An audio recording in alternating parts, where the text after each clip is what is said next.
Well, good Friday morning, friends. Mark Holmes here with my buddy Cowboy Joe Boone, as well as Joe Bear in the house. And as always, I want to thank you all for watching, commenting, subscribing, and being part of the Joe Boone Sports Report. Without you guys, as well as you ladies, you know that this literally does not work.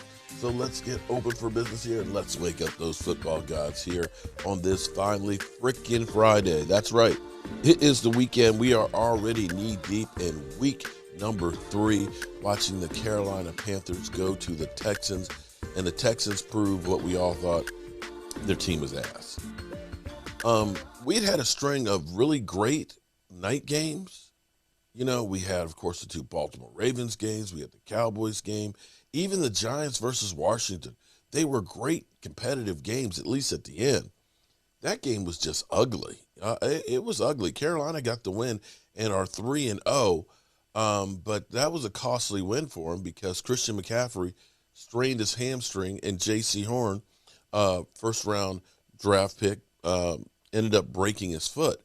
So they, if you looked at the schedule, knowing that we play Carolina next Sunday, that they actually, the schedule people didn't do us any favors because they play on Thursday, have a few extra days off. We don't play till Monday night and then have to play Sunday. So they were going to be getting extra rest on us having a emotional, physical Monday night game against a division rival. But maybe some of the stuff has kind of evened it out some. Christian McCaffrey, this is kind of crazy to me because, the talking heads out there, the pundits out there have been talking about Zeke Elliott. You don't pay a running back. Zeke Elliott, the Cowboys paid too much. But I have to say, whether he'll ever get back to the level where he was in 2016, there's so many things that Zeke Elliott does. Just seeing him blocking in the backfield, keeping Dak Prescott upright against that relentless pass rush of the Tampa Bay Buccaneers. We may not have our quarterback if it wasn't for Zeke Elliott in that game. And again, to be able to have, get rid of – no, you don't want to get rid of him. As you can see, as many guys as we've had shuffling in and out of the roster, you want as many playmakers and good players that you can. It's great that Tony Pollard looks good enough that he should be starting, but you would look at Zeke Elliott, and a lot of teams would love to have Zeke Elliott as their starter. We're fortunate enough to have both. But back to Christian McCaffrey. Christian McCaffrey, hamstring is one of those lingering injuries that, it's really got to heal before you get back out there. Because if you have a strained hamstring and you try and go on it, it's just not going to work. You're just going to make it worse, and you're just going to prolong it. But the crazy thing about Christian McCaffrey, since he signed his $60 million deal where he's, higher paid per season than Zeke Elliott, he's under 600 yards in 2 seasons right now. Well under. And about to miss extended time. And I'm not saying that it was right or wrong to pay Zeke Elliott. That's not my point. My point is, if you're looking and saying Zeke Elliott, the Cowboys shouldn't have paid him, then you also need to be talking about Christian McCaffrey and his contract and about what's happened with him since he got paid. You follow me? Because we didn't hear anything about Christian McCaffrey at all. Fantasy football stud. So, that being said, we have some interesting news here. The playoff format, because we have more teams playing in the playoffs, they're extending the playoffs into Monday Night Football. So we will have playoff games on Saturday, Sunday, and Monday night. The NFL is just basically saying, we're going to give you so much freaking football. We're going to give it to you. And I can guarantee you that having playoff games on Monday Night Football will increase revenue as well, because now you've got ABC, Monday Night Football, having a playoff game. Yeah, as opposed to the usual suspects. It's going to be interesting seeing the salary cap going forward. I know everybody has gone and lost their mind because Dak got paid, Zeke got paid, and all that. But what you're going to see next year with the contracts because the outlook is going to be so much bigger. You're going to see contracts that are going to literally make the ones that we have right now look like peanuts. Another interesting take. Now, this is from Michael Irvin that said this. I haven't seen this anyplace else, but it makes sense. It truly makes sense that Jimmy Johnson will be put into the Ring of Honor on Monday night against the Philadelphia Eagles. That could be an extra emotional boost for the Dallas Cowboys. And when you think about, Jimmy Johnson playing against the Eagles, or the Cowboys, Jimmy Johnson's teams playing against the Eagles, and some of those epic matchups and things, with Buddy Ryan and his fat butt.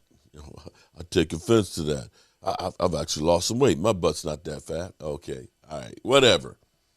It would actually be fitting for him going in on a Monday night game, which is everybody in the world watching on there, and something that has been way, way overdue. Believe it or not, I'm one of those superstitious people, and I believe also in karma. When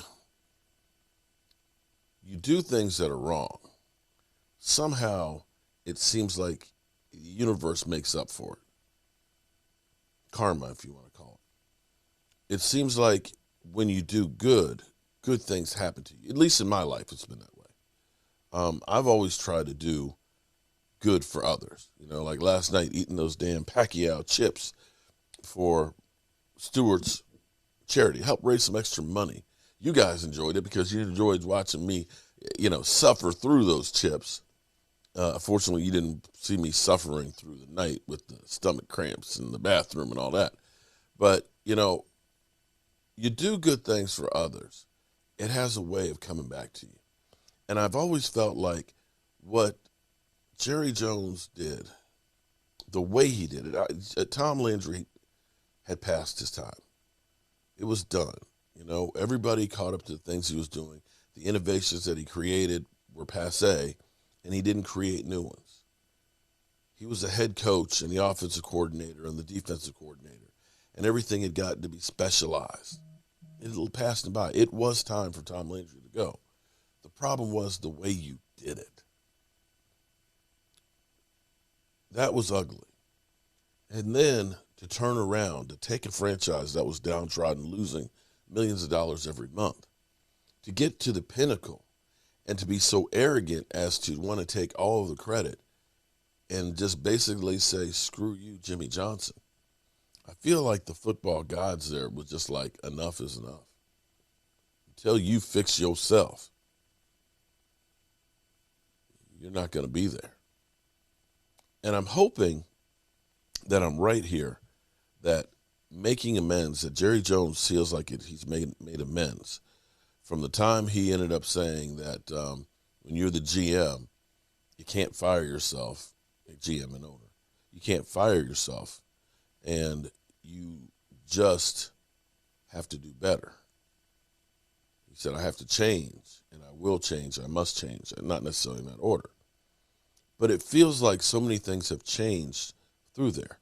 The fact that for years we've been going through with, well, Dak got to take a team-friendly deal, is it Dak or not Dak, that he just basically said, we're going to do this thing and get it done, and they did. The fact that they brought in Dan Quinn and gave him autonomy to not only coach, but bring in the kind of guys that he wanted to bring in. Because, see, that's different than what the Cowboys usually do. We hire within, we keep the same philosophy, and I keep my thumb on them. Jerry's not doing that anymore. Jerry feels like he's letting football guys make football decisions. And finally fixing the big wrong that was getting rid of Jimmy Johnson, which who knows what this team could have been with a few more years of Jimmy Johnson. The way he evaluated talent and got the right kind of people together, we could have been the New England Patriots. We could have been. That was a guy who found players, not only in the draft in the big Herschel Walker trade, found players like Nate Newton. As much as we look and say a guy's got to be a first-round draft pick, that team was not built by all first-round draft picks. Nate Newton was let go, kind of like in Chaz Green fashion for us, by the Washington football team, because they said he was fat, out of shape, and wasn't going to amount to nothing. But they got that kind of guy, and they created him into a great offensive lineman. In the same way, now the Cowboys, love him or hate him, Terrence Steele last year was a rookie free agent offensive lineman. Yeah, he got his bumps and bruises last year. But that guy played against Joey Bosa and didn't give up a pressure, a hurry, or a sack. You can look at the defense from last year where we hired Mike Nolan, basically a Mike McCarthy, yes man. That was a complete disaster, but you can already see in one off season of Dan Quinn coming in, bringing in the type of players he wants to, having OTAs and season to work, and people understanding he's the guy in charge of this defense. You can see that this defense has turned around tremendously. And so maybe, just maybe, Jimmy Johnson's name coming up there, Jimmy Johnson being welcomed into the stadium, Jimmy Johnson coming back home, maybe, just maybe, that'll please the football gods. And maybe this team, which has had the craziest things happen to them, from the bobble snap of Tony Romo to the catch, no catch, to 12 men in the huddle,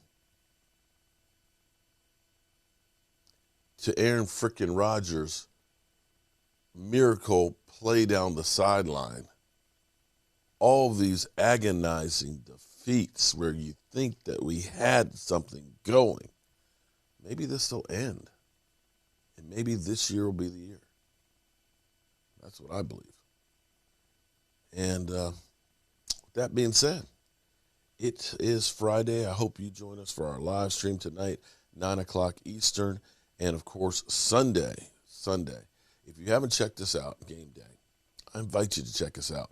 We'll be live streaming on Sunday. I know the Cowboys don't play, but we will be having a guest host here, Rio, who is a Washington football fan ambassador, will actually be here while we watch the Washington football team take on the Buffalo Bills. And we'll also be, of course, streaming. We'll see if Cop Pizzle is actually going to be on the, live streaming. We'll have our exclusive meltdown cam because we'll be having, of course, Cop Pizzle, if he's on, as the Giants take on the Atlanta Falcons, an opportunity for them to maybe get a win under their belt. Shaping up this weekend for the Cowboys could be a major step if they can win against the Eagles. I don't know that Washington can go to Buffalo and get a win. I don't think that they will. The Giants, maybe they can get a win against the Falcons. I don't know. I'm not even sure about that one after watching them so far this season. And we play the Eagles. If we can win that game, that will really bode well for the rest of the season. And I would dare say after that, that if the Cowboys get that win against the Eagles, that I think that the division would be theirs to lose. So it's a big game. It is a big game, and the Eagles know if they lose this one, they're screwed. So with that being said, we'll have more content for you. Tune in tonight, 9 o'clock Eastern, for our live stream. And as always, guys, I appreciate you being here. Mark Holmes here, and as always, I want to thank you all for watching, commenting, subscribing, and being part of the Joe Boo Sports Report.